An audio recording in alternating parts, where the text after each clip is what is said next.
واقعہ سلطان صلاح الدین ایوبی قسط نمبر 179 اپنا اسلامک اسٹوڈیو۔ ناظرین، صلیبیوں کو سب سے زیادہ نقصان وہ بوجھ دے رہا تھا جو انہوں نے جہازوں میں لاد رکھا ہے۔ رسد کے علاوہ ان کے جہازوں میں فوج بھی ہے اور بعض جہازوں میں گھوڑے ہیں۔ اس بوجھ کی وجہ سے ان کے جہاز رفتار میں نہیں آتے اور گھومنے میں دیر لگاتے ہیں۔ میرے جہاز خالی ہیں۔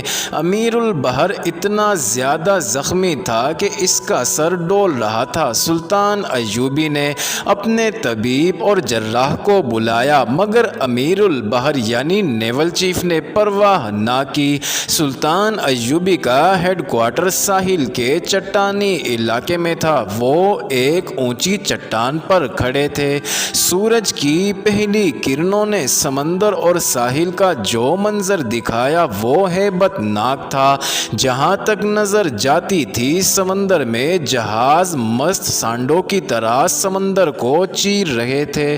بہت سے جہاز چل رہے تھے، بعض مستول ٹوٹ جانے اور بادبان بیکار ہو جانے سے ایک ہی جگہ کھڑے ہچکولے کھا رہے تھے۔ سمندر میں بہت سے انسان تیرتے نظر آ رہے تھے اور موجیں لاشوں کو ساحل پر پٹک رہی تھی۔ اپنے جہازوں کا کچھ پتہ نہیں چلتا تھا۔ دور مغرب کی طرف سمندر سے مستولوں کے بالائی حصے ابھرے، پھر بادبان نظر آئے۔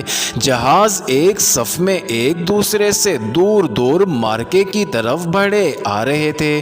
سلطان ایوبی نے کہا، تمہارے جہاز آ رہے ہیں۔ اس نے ادھر دیکھا، وہاں امیر البحر نہیں تھا۔ امیر البحر اپنے جہازوں کو آتا دیکھ کر سلطان ایوبی کو بتائے بغیر چٹان سے اتر گیا تھا۔ سلطان ایوبی کو وہ اس وقت نظر آیا جب وہ ایک کشتی میں بیٹھ چکا تھا اور کشتی کا بادبان کھل چکا تھا۔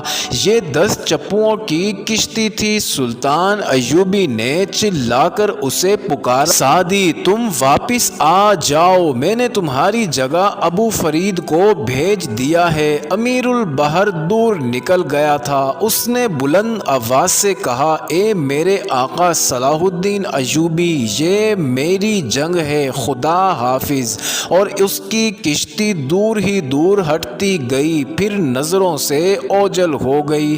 ناظرین، قاصد نے سلطان ایوبی کو اطلاع دی کہ اسکندریہ سے شمال مشرق کی طرف 3 میل دور صلیبیوں کی کچھ فوج اتر آئی ہے اور وہاں خون ریز معرکہ لڑا جا رہا ہے۔ سلطان ایوبی نے وہاں جانے کی بجائے کچھ احکام جاری کر دیے اور سمندری جنگ کو دیکھتا رہا، اور اس نے یہ منظر بھی دیکھا کہ صلیبیوں کا ایک جہاز ساحل کے ذرا قریب آ گیا تھا۔ سلطان ایوبی کے بیڑے کا ایک جہاز اس کے قریب آنے کی کوشش کر رہا تھا۔ صلیبیوں نے تیروں کی بوچھاڑ ماری لیکن مسلمان ملاحوں نے پرواہ نہ کی۔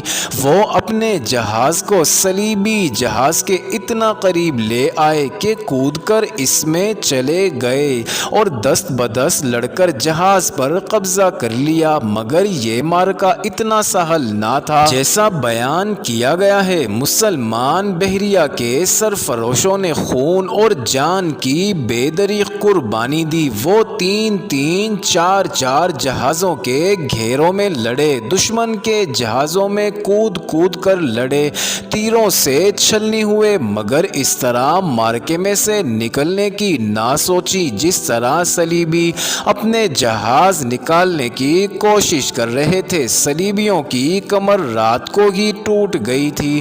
ان کے کمانڈر صلیب کا حلف پورا کر رہے تھے اور انہیں صبح تک یہ امید لڑاتی رہی کہ وہ سلطان ایوبی کی قلیل سی بحری قوت پر قابو پا لیں گے، لیکن اگلے دن کے پچھلے پہر تک ان کی کیفیت اتنی بگڑ چکی تھی کہ جہاز بکھر کر ادھر کو ہی جا رہے تھے جدھر سے آئے تھے۔ وہ اپنی زیادہ تر قوت مسلمانوں کے ہاتھوں تباہ کر گئے۔ گئے تھے اور ان کی جو تھوڑی سی فوج ساحل پر اتری تھی وہ اسکندریہ سے 3-4 میل دور شمال مشرق میں کچھ کٹ گئی تھی، باقی نے ہتھیار ڈال دیے تھے۔ سلطان ایوبی کی فوج کا دوسرا حصہ ابھی جنگ میں شریک نہیں ہوا تھا۔ ناظرین، سلطان ایوبی کے پاس قاصد آ رہے تھے، جا رہے تھے، اور جب اسے یقین ہو گیا کہ صلیبی ناکام ہو گئے ہیں تو اس نے فوج کے دوسرے حصے کو ایک اور محاذ دے دیا۔ عمران کی اطلاع کے مطابق بیت المقدس کی طرف سے بھی صلیبی فوج کو آنا تھا، اس کے لیے نور الدین زنگی گھات میں بیٹھا تھا، تاہم پیش بندی کے طور پر سلطان ایوبی نے دفاع مضبوط کر لیا۔ تیسرے حصے کو جو اس نے اپنے زیر کمان ریزرو میں رکھا تھا، ان صلیبیوں کو پکڑنے پر لگا دیا جو سمندر سے نکل رہے تھے۔ سورج کی آخری کرنوں نے سلطان ایوبی کو یہ منظر دکھایا کہ صلیبیوں کے وہی جہاز نظر آ رہے تھے جو جل چکے تھے اور ابھی ڈوبے نہیں تھے، یا وہ جنہیں پکڑ لیا گیا تھا، یا ان جہازوں کے بادبان نظر آ رہے تھے جو واپس جاتے ہوئے دور ہی دور ہٹتے جا رہے تھے۔ اس کی اپنی بحریہ کے جہاز جو بچ گئے تھے ساحل کی طرف آ رہے تھے۔ دیکھنے والوں نے اندازہ لگایا کہ سلطان کی آدھی بحریہ مصر پر قربان ہو گئی تھی۔ کشتیاں ساحل پر آ رہی تھیں، ان میں اپنے بحری سپاہی آئے تھے جو زخمی تھے یا سمندر سے نکالے گئے تھے، ان کے جہاز تباہ ہو گئے تھے۔ ایک کشتی اس چٹان کے قریب آ کے ساحل سے لگی جس پر سلطان ایوبی کھڑا تھا، اس میں کسی کی لاش تھی۔ سلطان ایوبی نے بلند آواز سے پوچھا، یہ کس کی لاش ہے؟ امیر البحر سعدی بن سعد کی، ایک ملاح نے جواب دیا۔ سلطان ایوبی دوڑ کر نیچے اترا، لاش سے کپڑا ہٹایا، اس کے امیر البحر کی لاش خون سے لال ہو چکی تھی۔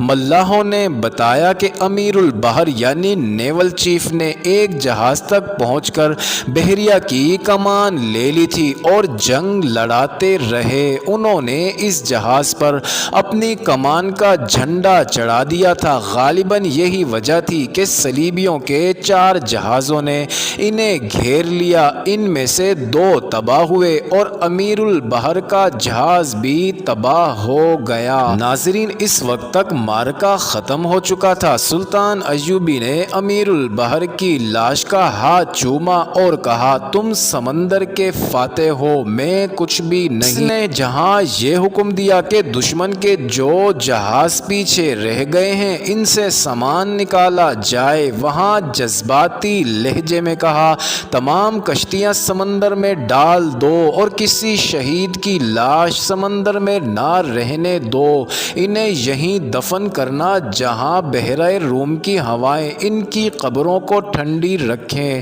ناظرین، بحری شہیدوں کی تعداد کم نہیں تھی۔ معزز ناظرین، یہ انٹرسٹنگ ویڈیو جاری ہے، اگلی ویڈیو کس نمبر 180 میں دیکھنا مت بھولیے گا۔